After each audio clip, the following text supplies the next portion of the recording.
Contrary to popular belief, the conduct of nations on the international stage is almost never driven by moral considerations, but rather by a shadowy cocktail of money and geopolitics. As such, when you see the mouthpieces of the ruling class begin to demonize a foreign country, the first question in your mind should always be what is actually at stake here. For some time now Russia, China, Iran, and Syria have been in the crosshairs. Once you understand why, the events unfolding in the world right now will make much more sense. The US dollar is a unique currency. In fact, its current design and its relationship to geopolitics is unlike any other in history. Though it has been the world reserve currency since 1944, this is not what makes it unique. Many currencies have held the reserve status off and on over the centuries, but what makes the dollar unique is the fact that since the early 1970s it has been, with a few notable exceptions, the only currency used to buy and sell oil on the global market. Prior to 1971, the US dollar was bound to the gold standard, at least officially, according to the IMF. By 1966, foreign central banks held $14 billion US dollars. However, the United States had only $3.2 billion in gold allocated to cover foreign holdings. Translation: the Federal Reserve was printing more money than it could actually back. The result was rampant inflation and a general flight from the dollar.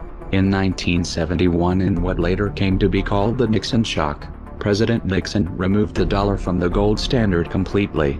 At this point, the dollar became a pure debt-based currency. With debt-based currencies, money is literally loaned into existence. Approximately 70% of the money in circulation is created by ordinary banks, which are allowed to loan out more than they actually have in their accounts. The rest is created by the Federal Reserve, which loans money that they don't have, mostly to the government. It's kind of like writing hot checks, except it's legal for banks. This practice, which is referred to as fractional reserve banking, is supposedly regulated by the Federal Reserve, an institution which just happens to be owned and controlled by a conglomerate of banks, and no agency or branch of government regulates the Federal Reserve. Now, to make things even more interesting, these fractional reserve loans have interest attached, but the money to pay that interest doesn't exist in the system. As a result, there is always more total debt than there is money in circulation, and in order to stay afloat, the economy must grow perpetually. This is obviously not sustainable. Now you might be wondering how the dollar has maintained such a dominant position on the world stage for over 40 years if it's really little more than an elaborate Ponzi scheme. Well, this is where the dollar meets geopolitics. In 1973, under the shadow of the artificial OPEC oil crisis, the Nixon administration began secret negotiations with the government of Saudi Arabia to establish what came to be referred to as the petrodollar recycling system. Under the arrangement, the Saudis would only sell their oil in US dollars, and would invest a majority of their excess oil profits into US banks and capital markets. The IMF would then use this money to facilitate loans to oil importers who were having difficulties covering the increase in oil prices. The payments and interest on these loans would of course be denominated in US dollars. This agreement was formalized in the US-Saudi Arabian Joint Commission on Economic Cooperation, put together by Nixon's Secretary of State Henry Kissinger in 1974. Another document released by the Congressional Research Service reveals that these negotiations had a net to them, as U.S. officials were openly discussing the feasibility of seizing oil fields in Saudi Arabia militarily. The system was expanded to include the rest of OPEC by 1975. Though presented as a buffer to the recessionary effects of rising oil prices, this arrangement had a hidden side effect. It removed the traditional restraints on U.S. monetary policy. The Federal Reserve was now free to increase the money supply at will. The ever-increasing demand for oil would prevent a flight from the dollar, while distributing the inflationary consequences across the entire planet. The dollar went from being a gold-backed currency to an oil-backed currency. It also became America's primary export. Did you ever wonder how the U.S. economy has been able to stay afloat while running multi-billion-dollar trade deficits for decades? Did you ever wonder how it is that the U.S. holds such a disproportionate amount of the world's wealth when 70% of the U.S. economy is consumer-based? In the modern era, fossil fuels make the world go round. They have become integrated into every aspect of civilization: agriculture, transportation, plastics, heating, defense and medicine, and demand just keeps growing and growing. As long as the world needs oil, and as long as oil is only sold in US dollars, there will be a demand for dollars, and that demand is what gives the dollar its value. For the United States, this is a great deal. Dollars go out, either as paper or digits in a computer system, and real tangible products and services come in. However, for the rest of the world, it's a very sneaky form of exploitation. Having global trade predominantly in dollars also provides Washington with a powerful financial weapon through sanctions. This is due to the fact that most large-scale dollar transactions are forced to pass through the US. This petrodollar system stood unchallenged until September of 2000, when Saddam Hussein announced his decision to switch Iraq's oil sales off of the dollar to euros. This was a direct attack on the dollar, and easily the most important geopolitical event of the year. But only one article in the Western media even mentioned it. In the same month that Saddam announced he was moving away from the dollar, an organization called the Project for a New American Century, of which Dick Cheney just happened to be a member, released a document entitled Rebuilding America's Defenses Strategy, Forces and Resources for a New Century. This document called for massive increases in U.S. military spending and a much more aggressive foreign policy in order to expand U.S. dominance worldwide. However, the document lamented that achieving these goals would take many years, absent some catastrophic and catalyzing event like a new Pearl Harbor. 1 year later they got it. Writing the emotional reaction to 9/11, the Bush administration was able to invade Afghanistan and Iraq and pass the Patriot Act all without any significant resistance. There were no weapons of mass destruction in Iraq, and this wasn't a question of bad intelligence. This was a cold, calculated lie, and the decision to invade was made in full knowledge of the disaster which would follow. They knew exactly what was going to happen, but in 2003, they did it anyway. Once Iraqi oil fields were under US control, oil sales were immediately switched back to the dollar. Mission accomplished. Soon after the invasion of Iraq, the Bush administration attempted to extend these wars to Iran. Supposedly the Iranian government was working to build a nuclear weapon.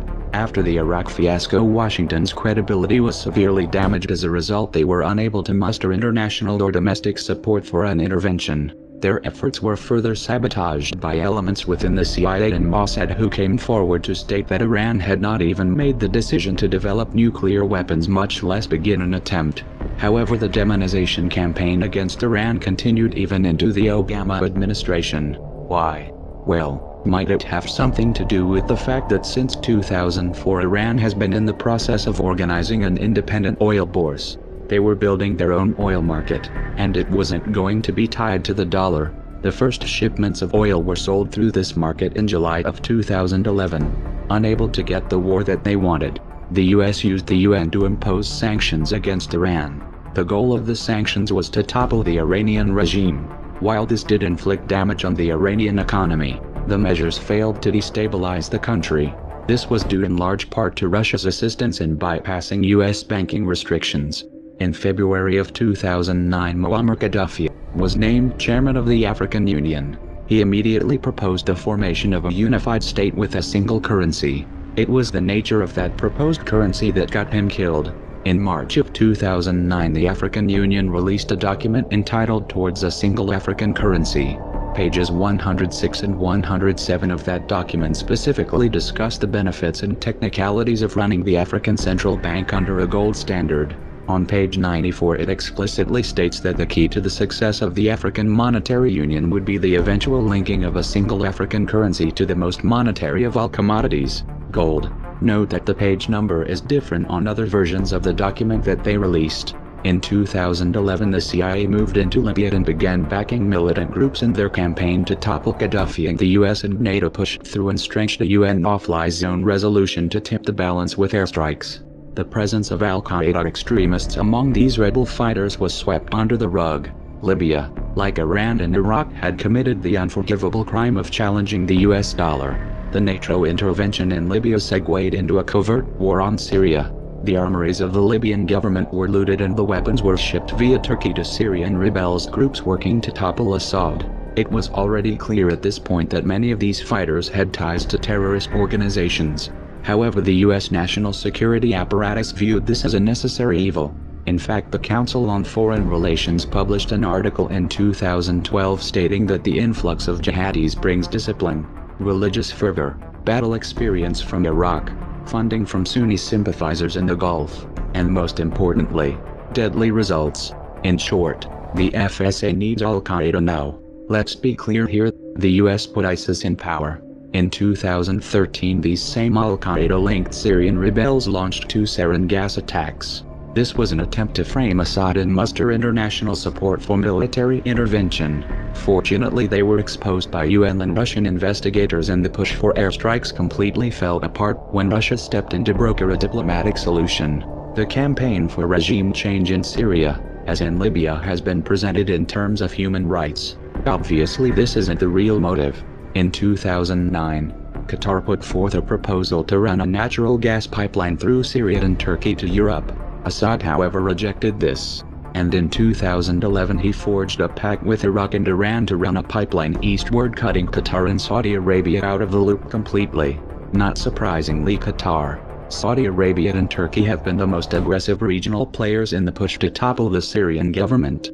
But why would this pipeline dispute put Syria in Washington's crosshairs? 3 reasons. 1. This pipeline arrangement would significantly strengthen Iran's position, allowing them to export to European markets without having to pass through any of Washington's allies. This obviously reduces the US government's leverage. 2. Syria is Iran's closest ally. Its collapse would inherently weaken Iran. 3. Syria and Iran have a mutual defense agreement, and a US intervention in Syria could open the door to open conflict with Iran. In February of 2014 this global chess game heated up in a new venue, Ukraine. The real target however was Russia. You see, Russia just happens to be the world's second largest oil exporter, and not only have they been a thorn in Washington's side diplomatically, but they also opened an energy bourse in 2008, with sales denominated in rubles and gold. This project had been in the works since 2006. They have also been working with China to pull off of the dollar in all of their bilateral trade. Russia has also been in the process of organizing a Eurasian Economic Union, which includes plans to adopt common currency unit, and which is slated to have its own independent energy market. Ukraine had been presented with a choice: either join the EU under an association agreement or join the Eurasian Union. The EU insisted that this was an either-or proposition. Ukraine couldn't join both. Russia, on the other hand, asserted that joining both posed no issue. President Yanukovych decided to go with Russia. In response, the US national security apparatus did what it does best. They toppled Yanukovych and installed a puppet government. Though this all seemed to be going well at first, the US quickly lost control of the situation.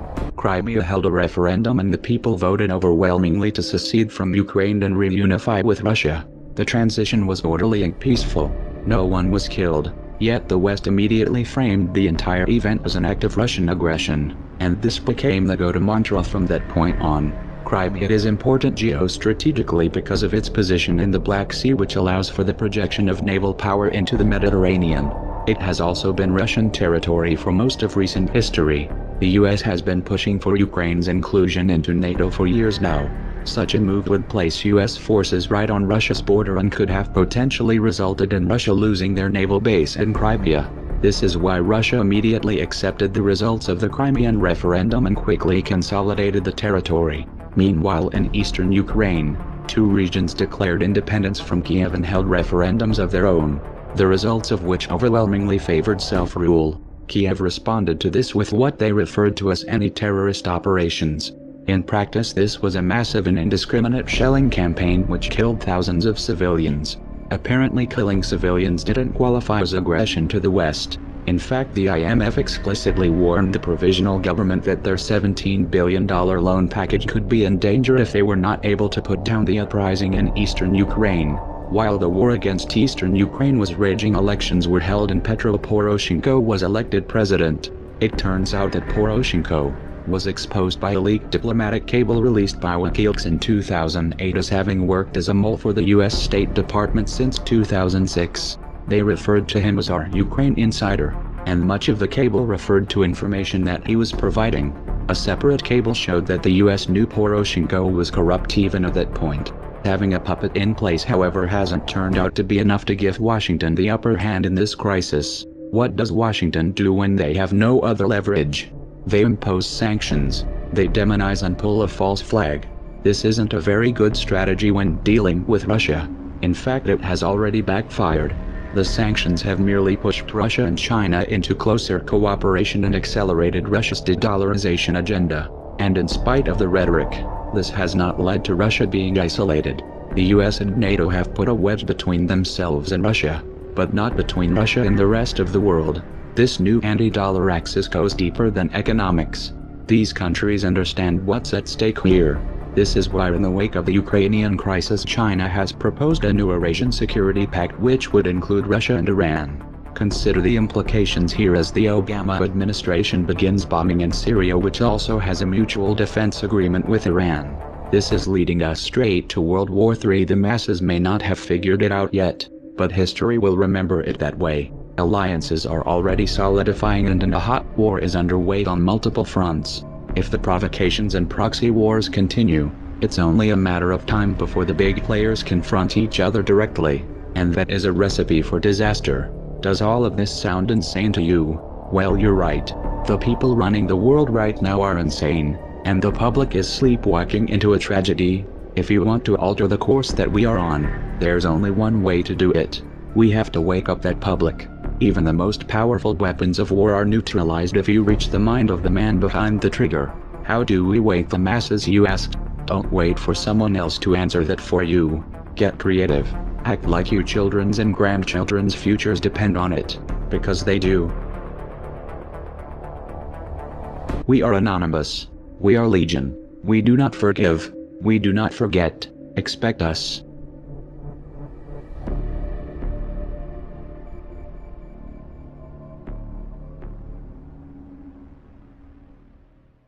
Printing more money than it could actually back. The result was rampant inflation and a general flight from the dollar. In 1971, in what later came to be called the Nixon shock, President Nixon removed the dollar from the gold standard completely. At this point, the dollar became a pure debt-based currency. With debt-based currencies, money is literally loaned and buys a foreign country. The first question in your mind should always be what is actually at stake here. For some time now, Russia, China, Iran, and Syria have been in the crosshairs. Once you understand why, the events unfolding in the world right now will make much more sense. The US dollar is a unique currency.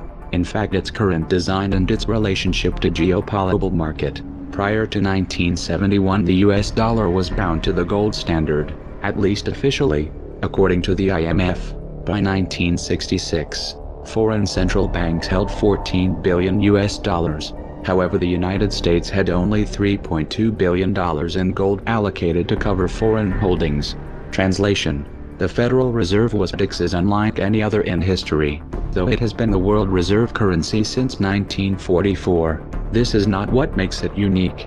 Many currencies have held the reserve status off and on over the centuries, but what makes the dollar unique is the fact that since the early 1970s it has been, with a few notable exceptions, the only currency used to buy and sell oil on the globe.